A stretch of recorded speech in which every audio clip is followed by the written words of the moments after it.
Hello dear students, the story of village Palampur के पिछले tutorial में हमने ऑर्गेनाइजेशन ऑफ प्रोडक्शन को स्टडी किया था, जिसमें हमने लैंड, लेबर, कैपिटल और ह्यूमन कैपिटल मींस एंटरप्राइज के बारे में स्टडी किया था कि फैक्टर्स ऑफ प्रोडक्शन है which are necessary inputs for production of goods and services. इन कंसेप्ट को क्लियर करने के लिए आप हमारे वो दोनों ट्यूटोरियल वीडियोज़ जो इसके पहले बने हैं उन्हें आप देख सकते हो।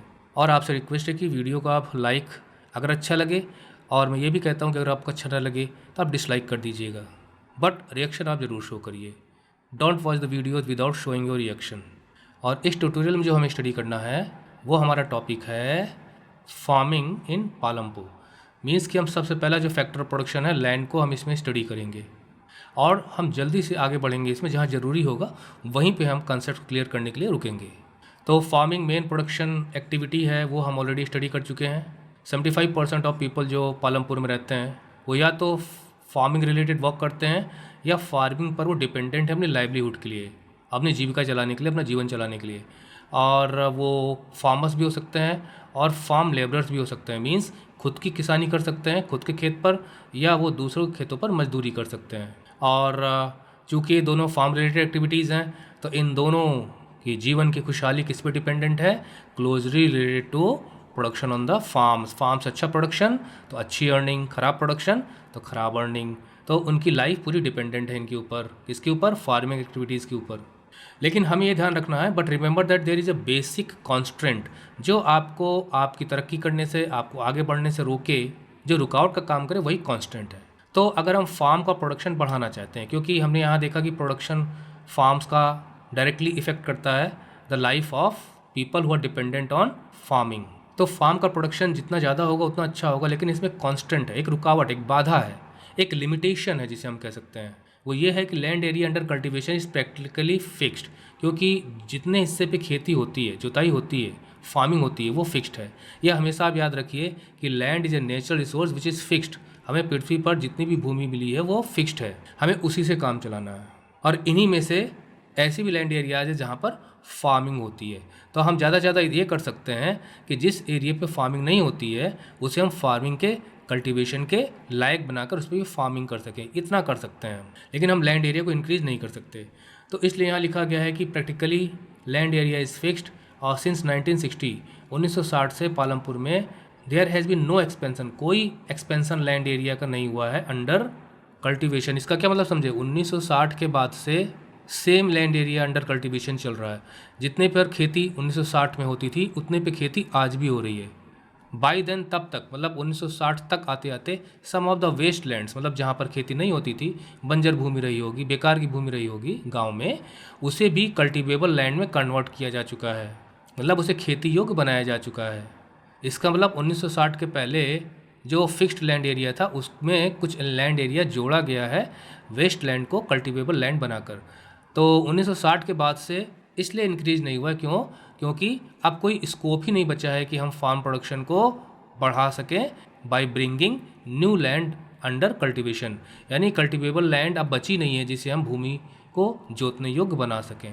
तो 1960 तक जितना हो सकता था उतना कल्टीवेबल लैंड बनाया जा चुका है, उसके बाद से सेम लैंड एरिया पे फार्म प्रोडक्शन हो रहा है। तो क्वेश्चन यही है, कांस्टेंट, क्या कांस्टेंट है? The constant is that land area is fixed, cultivable land is fixed, we can not increase it. तो हम फार्म प्रोडक्शन कैसे बढ़ाएं? क्योंकि फार्म प्रोडक्शन बढ़ाना जरूरी है। अच्छा, लैंड की नाप कैसे होती है? जैसे डिफरेंट होती है, कहीं पे बीघा है, कहीं पे गुंथा है। तो मैं तो बीघे को जानता हूँ, और 1 हेक्टेयर में equal to the area of square with one side measuring 100 metres. मैं इसको बता देता हूँ, 1 हेक्टेयर में लगभग 4 बीघास होते हैं, मतलब राउंड फिगर में आप ये मान सकते हो 1 हेक्टेयर में 4 बीघा। तो दूसरा क्वेश्चन ये उठता है कि अगर land is fixed and this is constant, तो हम किस प्रकार से सेम पीस ऑफ लैंड से किस प्रकार से हम, मतलब सेम पीस ऑफ लैंड से किस प्रकार से हम वी कैन ग्रो मोर, ज़्यादा उत्पादन हम ले सकते हैं? भाई करना तो पड़ेगा कुछ ना कुछ, और आदमी के पास तो दिमाग है। In the kind of crops grown and facilities available, तो जिस प्रकार की फसलें उगती हैं, जिस प्रकार की सुविधाएं अवेलेबल है पालमपुर में, उसकी तुलना आप western part of the state of Uttar Pradesh से कर सकते हैं। दरअसल स्टेट में, उत्तर प्रदेश में जो ईस्टर्न पार्ट है और वेस्टर्न पार्ट है, तो वेस्टर्न पार्ट में अच्छी खेती होती है, मतलब फार्म प्रोडक्शन से लोग अच्छी इनकम करते हैं।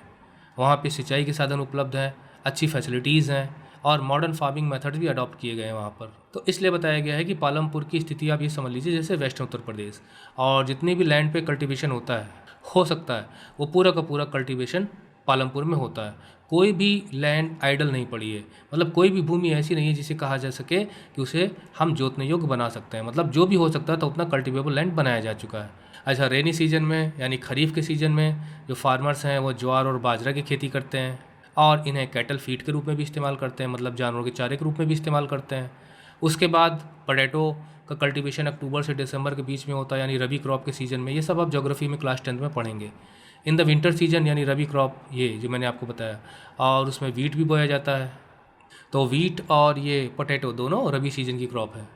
फ्रॉम द वीट प्रोड्यूस्ड, जो भी वीट का उत्पादन होता है, फार्मर्स क्या करते हैं कि वो अपनी फैमिली के कंजम्पशन के लिए, मतलब अपने परिवार के खाने पीने के लिए जितना वीट ज़रूरी होता है उतना वो रखते हैं, और जितना सरप्लस होता है, मान लीजिए किसी परिवार के लिए 10 कुंटल गेहूं की ज़रूरत है और 15 कुंटल अगर गेहूं हुआ है तो 10 कुंटल रख लेंगे, और बाकी जो 5 कुंटल बच रहा है उसे सरप्लस कहेंगे।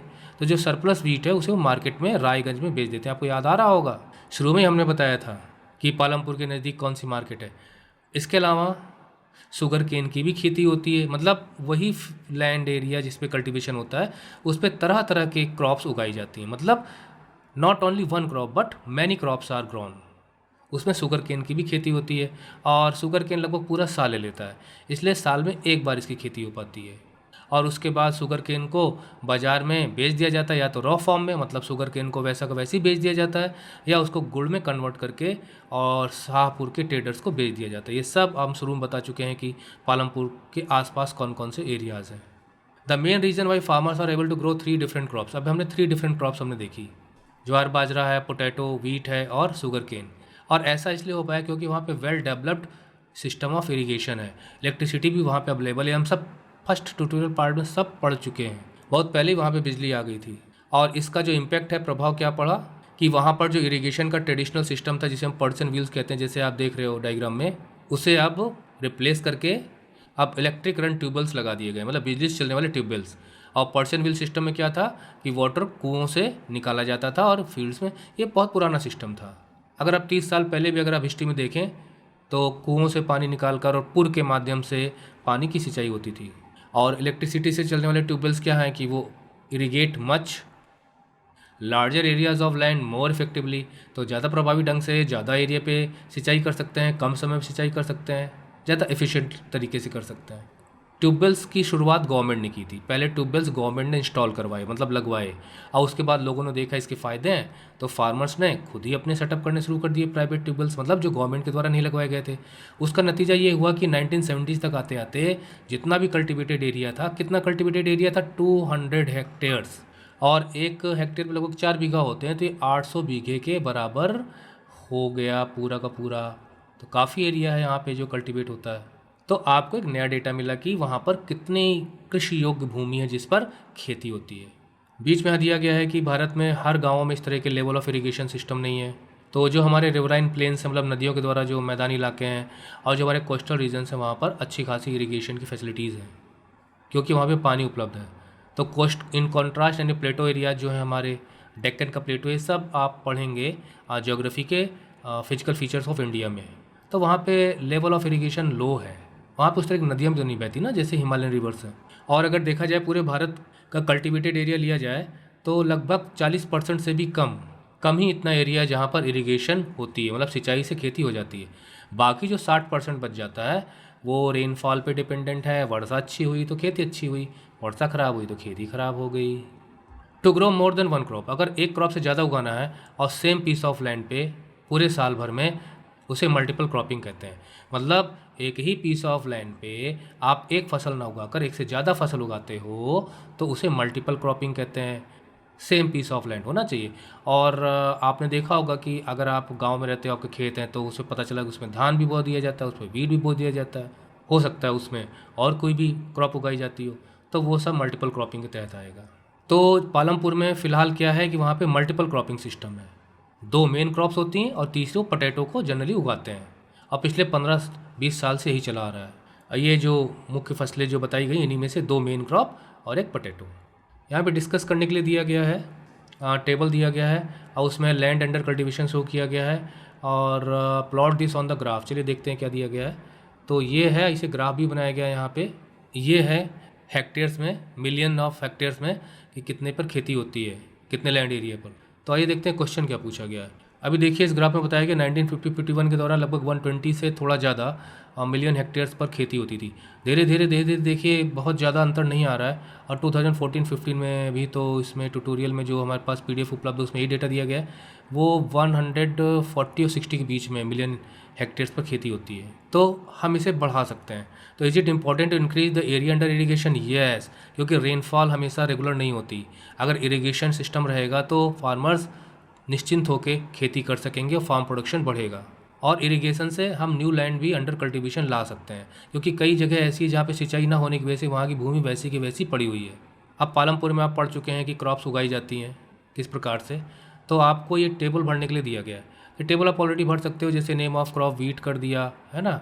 और मंथ सोन है तो आप अक्टूबर से लिख सकते हो कि शुरुआत होती है नवंबर तक, और मार्च अप्रैल में ये काट लिए जाते हैं, यानी रबी सीजन की क्रॉप है। और सोर्स ऑफ इरिगेशन तो आप ट्यूबवेल लिख सकते हो, है ना, ट्यूबवेल्स हैं और कैनाल्स हैं, ये सब आप लिख सकते हो यहाँ पे। बाकी आप खुद ही भर लीजिए। You have seen that one way of increasing production from the same land is by multiple cropping. तो एक तरीका तो आपने देख लिया कि अगर आपको फार्म प्रोडक्शन बढ़ाना है तो मल्टीपल क्रॉपिंग करिए, मतलब सेम पीस ऑफ लैंड से आप एक से ज़्यादा फसलें उगाइए। ये नहीं कि एक फसल उगा ली फिर बैठे हुए हो। तो जब 2-3 फसलें उगाओगे तो 3 प्रकार की फसलों के उत्पादन से फार्म प्रोडक्शन बढ़ेगा। दूसरा तरीका है कि आप सेम पीस ऑफ लैंड से मॉडर्न फार्मिंग मेथड्स को भी अपनाकर फार्म प्रोडक्शन कर सकते हो।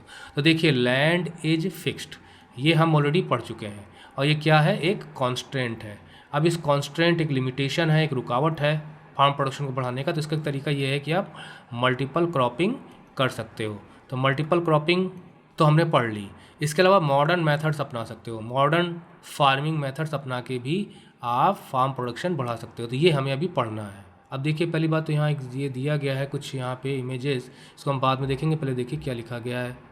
यील्ड का मतलब उत्पादन, प्रोडक्शन। तो ज़्यादा प्रोडक्शन के लिए आप मॉडर्न फार्मिंग मेथड अपना सकते हैं, जैसे yield is measured as crop produce on a given piece of land during. तो इसकी डेफिनेशन दी गई है कि गिवन पीस ऑफ लैंड से कितना प्रोडक्शन होता है क्रॉप का, वो यील्ड होती है। तो लगभग 1960s तक, ध्यान रखिए 1960s तक जो सीड्स यूज़ किए जाते थे कल्टीवेशन में वो ट्रेडिशनल होते थे और उनकी यील्ड लो होती थी। देखिए बीज की क्वालिटी पे भी असर पड़ता है। तो पता चला वीट बोया गया और उसके बाद जो वीट हुआ तो उसमें से उन्होंने कुछ वीट के दाने बचा के रख लिए अगली बार वीट उगाने के लिए, उसके बाद उसके भी दाने रख लिए अगली बार वीट उगाने के लिए। तो दरअसल इसकी जो क्वालिटी होगी, इससे ख़राब क्वालिटी इस बीज की होगी, इससे ख़राब क्वालिटी इस बीज की होगी, तो प्रोडक्शन भी लो होता चला जाएगा। पहले ये तरीके अपनाए जाते थे। और जो ट्रेडिशनल सीड्स होते थे उन्हें इरिगेशन की ज़्यादा आवश्यकता नहीं पड़ती थी, ये प्लस पॉइंट था। तो फार्मर्स जो है काऊ डंग का यूज़ करते थे, मतलब ट्रेडिशनल फार्मिंग में वो लोग जो है ट्रेडिशनल कल्टीवेशन सिस्टम में ट्रेडिशनल सीड्स का यूज़ करते थे और केमिकल फर्टिलाइज़र का यूज़ ना करके काऊ डंग का यूज़ करते थे, गोबर की खाद का यूज़ करते थे और नेचुरल मैन्योर यूज़ करते थे फर्टिलाइजर्स के रूप में। और ये किसानों को आसानी से उपलब्ध भी हो जाती थी क्योंकि उन्हें खरीदना नहीं पड़ता था, वो अपने घर के ही आसपास बना लेते थे, जिसमें गोबर फेंकते थे और भी पता चला वेजिटेबल वेस्ट हैं और भी जो वेस्ट उनमें फेंकते थे तो खाद बन के तैयार हो जाती थी, उसको ही खाद को यूज़ कर लेते थे खेतों में। और बीज इस तरह से और इसी तरह से मल्टीपल क्रॉपिंग भी होती थी। लेकिन ग्रीन रेवोल्यूशन जो लगभग 1960s या आप जाएँ तो 1966 के आसपास आप मान सकते हैं कि शुरुआत हुई थी। तो ये 1960s के लेट में इसने कमाल किया प्रोडक्शन बढ़ाने में। इसने क्या किया कि इंडियन फार्मर्स को मॉडर्न फार्मिंग मेथड सिखाए। और क्या फार्मिंग मेथड था modern? Using high yielding varieties of seeds, जिन्हें HYVs कहा जाता है, हाई यील्डिंग वेराइटीज़ सीड्स। तो उच्च क्वालिटी के सीड्स का यूज़ करना, ये ग्रीन रेवोल्यूशन यानी हरित क्रांति। क्रॉप प्रोडक्शन खासकर वीट का काफ़ी ज़्यादा बढ़ा था इसी ग्रीन रेवोल्यूशन के कारण। और भारत आत्मनिर्भर हुआ था, नहीं पहले आयात करना पड़ता था, हमारे यहाँ खाद्यान्नों की कमी रहती थी, फूड ग्रेन्स की कमी रहती थी। तो वीट और राइस के लिए ये शुरुआत की गई थी। और compare to the traditional seeds, तो ट्रेडिशनल सीड्स की अपेक्षा इन सीड्स की यील्ड बहुत ज़्यादा होती थी। और HYV seeds promise to produce much greater amounts of grain. तो सेम पीस ऑफ लैंड से सिंगल प्लांट से ग्रेटर अमाउंट्स ऑफ ग्रेन, मतलब एक पता चला कि एक पौधा बीज हमने डाला तो उससे जो पौधे निकलते हैं तो उनमें इस तरह से डंठल निकलती हैं, ये जो ब्रांचेज निकलती है तो इनमें दाने लगते हैं। तो जो HYV सीड्स होते थे उनमें ये काफ़ी ज़्यादा होते थे, ठीक है, तो दाने भी ज़्यादा लगेंगे। लेकिन अब उसे यहाँ पे भाई खुराक भी ज़्यादा चाहिए और पानी भी ज़्यादा चाहिए, ये भी तो बात है ना, तभी तो ये सब इतने ग्रो करेंगी इस तरह की ब्रांचेस। तो इस प्रकार से जो HYV सीड से produced much greater amounts of grain on a single plant. इसका नतीजा क्या हुआ कि सेम पीस ऑफ लैंड पे अब larger quantities of food grains का प्रोडक्शन शुरू हो गया। है ना कमाल की चीज़। पहले ट्रेडिशनल मेथड से खेती करते थे तो मल्टीपल क्रॉपिंग करनी पड़ती थी, किसी एक क्रॉप का उतना ज़्यादा प्रोडक्शन नहीं होता था। अब यहाँ देखिए मॉडर्न फार्मिंग मेथड्स में सेम पीस ऑफ लैंड से अगर आप सिंगल क्रॉप भी उगा रहे हो तो अच्छा खासा प्रोडक्शन हो जाता था। तो HYV सीड्स हवे नीडेड प्लेंटी ऑफ वाटर, लेकिन इनको सिंचाई के लिए पानी ज़्यादा चाहिए होता था और काऊ डंग वाला काम नहीं चलेगा, केमिकल फर्टिलाइजर की आवश्यकता पड़ती थी। एंड पेस्टिसाइड्स, क्या समझे, कीटनाशक, रोग भी लगते थे उसमें बेस्ट रिजल्ट्स प्राप्त करने के लिए। तो higher yields were possible only from a combination of HYV seeds. तो ये जो हायर प्रोडक्शन हो रहा है, हायर यील्ड जिसे हम कह रहे हैं, तो ये कैसे संभव हो पा रहा था? पहली बात HYV सीड्स यूज़ करोगे, इरिगेशन की फैसिलिटीज़ आपके पास होनी चाहिए, केमिकल फर्टिलाइजर्स यूज़ करोगे, पेस्टिसाइड्स यूज़ करोगे, इंसेक्टिसाइड्स यूज़ करोगे, ये सारी चीज़ें पहले नहीं थी, ये अब यूज़ हो रही हैं तो हाई यील्ड मिल रहा है। पहले हाई यील्ड नहीं था तो उनके पास जो सिस्टम था ट्रेडिशनल सीड्स का यूज़ करते थे और काऊ डंग की खाद का यूज़ करते थे, नेचुरल मैन्योर्स का यूज़ करते थे। है ना दोनों में अंतर। तो farmers of Punjab, Haryana and western Uttar Pradesh were the first to try out the modern farming methods in India. तो पंजाब के, हरियाणा के और वेस्टर्न उत्तर प्रदेश के किसानों ने इसका भरपूर उपयोग किया, खासकर पंजाब और हरियाणा। पंजाब हरियाणा आज भी अच्छा प्रोडक्शन करते हैं सेम पीस ऑफ लैंड से। दरअसल जो ग्रीन रेवोल्यूशन है वो पूरे भारत में उतना सफल नहीं रहा था और हर क्रॉप पर भी सफल नहीं था, ये वीट पे काफ़ी सफल था। तो जो फार्मर्स थे इन रीजन्स में उन्होंने ट्यूबवेल्स लगवाए इरिगेशन के लिए और HYV सीड्स का यूज़ किया, केमिकल फर्टिलाइजर्स का यूज़ किया, पेस्टिसाइड्स का यूज़ किया फार्मिंग में। अच्छा बताइए, केमिकल फर्टिलाइजर्स बनावटी होती हैं, पेस्टिसाइड्स सब कुछ ज़मीन में जाएगा तो नुकसान भी तो पहुँचाएगा। Some of them bought farm machinery, कुछ लोगों ने मशीनें भी खरीदे खेत पर काम जो आती हैं, जैसे ट्रैक्टर्स हैं, थ्रेसर्स हैं। अच्छा बताइए बच्चों, कौन से कैपिटल में आएंगी? ट्रैक्टर्स और थ्रेसर्स फिक्स्ड कैपिटल में आएंगे, और जो पेस्टिसाइड्स हैं, केमिकल फर्टिलाइजर्स हैं, सीड्स हैं, ये वर्किंग कैपिटल में आएंगे। मतलब जो प्रोडक्शन में हमारी मदद करे वही कैपिटल, जो भी इक्विपमेंट मटेरियल हो। Which made ploughing and harvesting faster, तो इससे क्या है कि जुताई आसानी से हो जाती थी और हार्वेस्टिंग, दरअसल जब फसल तैयार हो जाती है तो उससे मशीन के माध्यम से आप क्या करते हो, मशीन में डालते हो तो वो जो है भूसा बन जाता है और दाने अलग हो जाते हैं, उसी को थ्रेसिंग कहा जाता है, इसे मड़ाई कहा जाता है। तो वो अब थ्रेशिंग मशीन से आसानी से हो सकती थी और नतीजा हाई यील्ड्स ऑफ वीट का अच्छा प्रोडक्शन मिलता था। तो पालमपुर में वीट जो है वो अगर हम एक कंपैरिजन करें तो जब ट्रेडिशनल वैरायटीज़ के सीड्स का यूज होता था, मतलब पुराने सिस्टम से खेती होती थी, तो 1300 kg यानी 13 कुंटल पर हेक्टेयर, यानी 4 बीघा में 13 कुंटल का उत्पादन होता था। और जब HYV सीड्स का यूज़ होने लगा तो सेम पीस ऑफ लैंड से 3200 kg पर हेक्टेयर हो गया, मतलब कि 4 बीघा में 32 क्विंटल, मतलब अमेजिंग, लगभग 2.5 गुना से भी ज़्यादा। उसी हिसाब से इनकम भी तो बढ़ेगी ना, तो फार्म प्रोडक्शन ज़्यादा तो इनकम भी ज़्यादा। तो there was a large increase in the production of wheat का काफ़ी प्रोडक्शन बढ़ा और फार्मर्स के पास अब अच्छा खासा सरप्लस अमाउंट होता था जो वो मार्केट्स में बेचकर पैसा कमा सकते थे। अब यहाँ पे कुछ क्वेश्चंस हैं कि what is the difference between multiple cropping modern farming method. देखिए मल्टीपल क्रॉपिंग में एक ही पीस ऑफ लैंड से एक से ज़्यादा फसल उगाई जाती थी और मॉडर्न फार्मिंग मेथड पे एक क्रॉप पर ज़्यादा ध्यान दिया जाता है, खासकर यहाँ पे वीट का हम जिक्र करेंगे और सारी ताकत उसी में लगा दी जाती है, या ज़्यादा से ज़्यादा आप एक फसल और ले सकते हो। क्रॉप प्रोडक्शन इस तरह से बढ़ाया जाता था और ट्रेडिशनल सिस्टम में कई क्रॉप एक पीस ऑफ लैंड से लेकर प्रोडक्शन बढ़ाया जाता था। तो ये टेबल दिया गया नीचे और इसमें ये बताना है कि क्या ग्रीन रेवोल्यूशन वीट और पल्सेस का इसमें शो किया गया, दोनों में सेम था, और वर्किंग कैपिटल क्या है, क्या ज़रूरी है working capital modern farming method में। तो वर्किंग कैपिटल मैं ऑलरेडी आपको बता चुका हूँ कि जो भी लैंड को छोड़कर और जो मशीनरी उसको छोड़ के जो भी रॉ मटेरियल यूज़ किया जा रहा है, मतलब वन टाइम यूसेज के लिए, जैसे सीड्स हैं, फर्टिलाइजर्स हैं, पेस्टिसाइड्स हैं, वो सब वर्किंग कैपिटल में आएंगे। तो देखते हैं भाई, यहाँ पे दिया है production in pulses and wheat. देखिए पल्सेस और ये वीट, तो आप देखिए 1965-66 में लगभग 10 मिलियन टन था, ये मिलियन टन्स में दिया गया, एक टन में 10 क्विंटल होते हैं, ओके।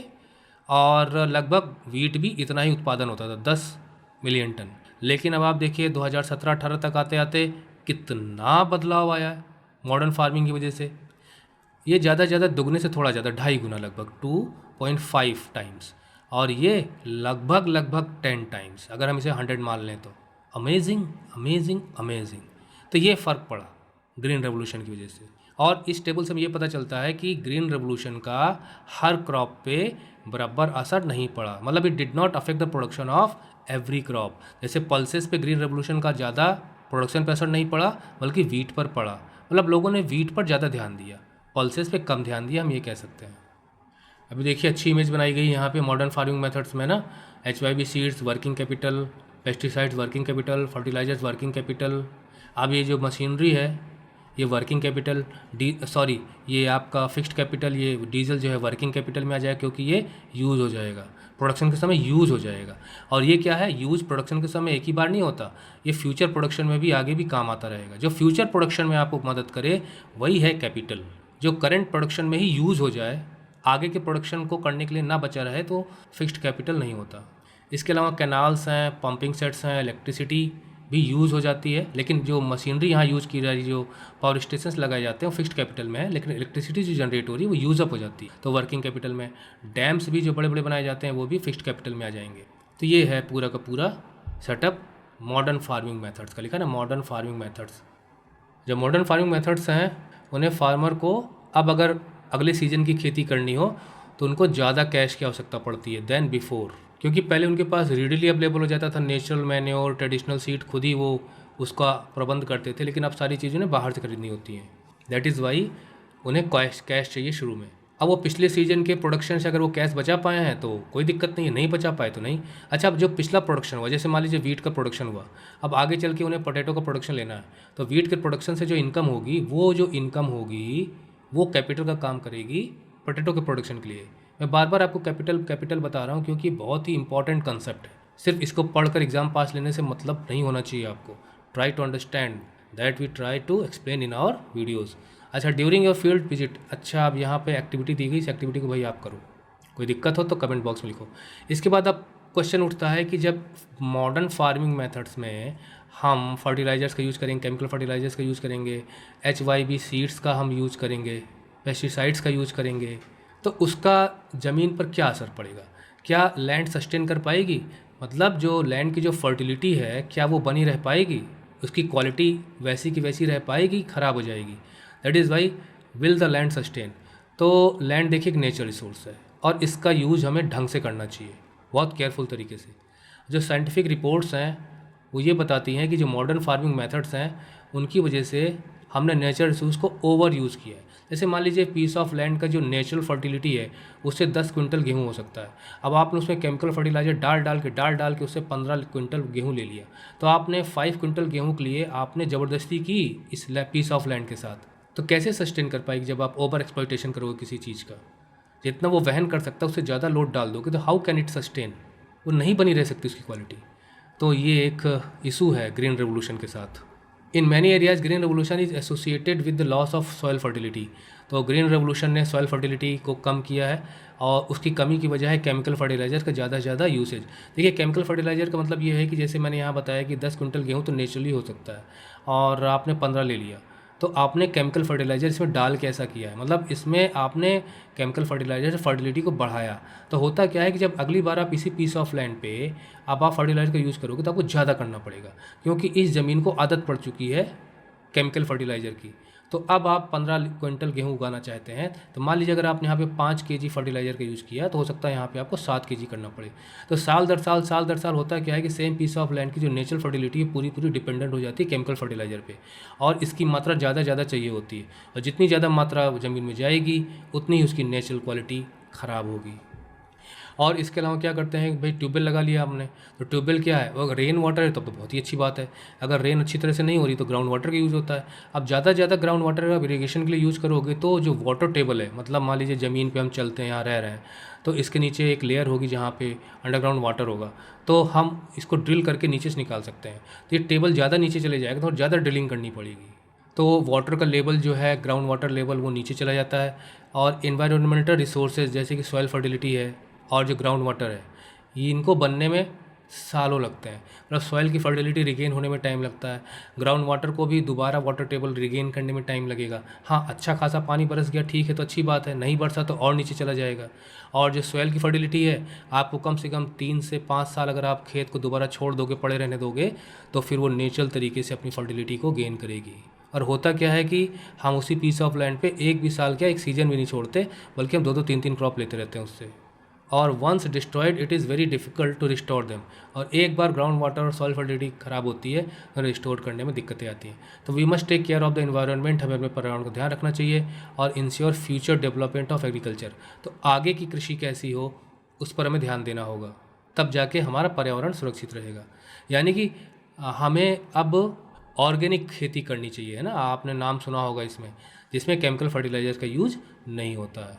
और भी आप घरों में भी पूछोगे तो आप कहोगे कि आज के 20-25 साल पहले जो लहसुन का स्वाद था, जो प्याज का स्वाद था, जो धनिया में जो महक होती थी, वो सब नहीं रह गई उतनी।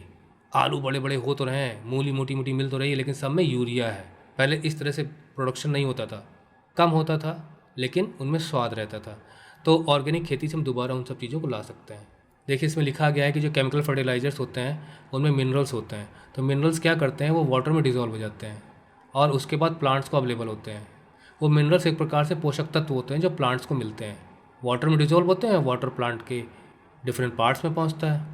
बट दीज में नॉट बी रिटेन्ड।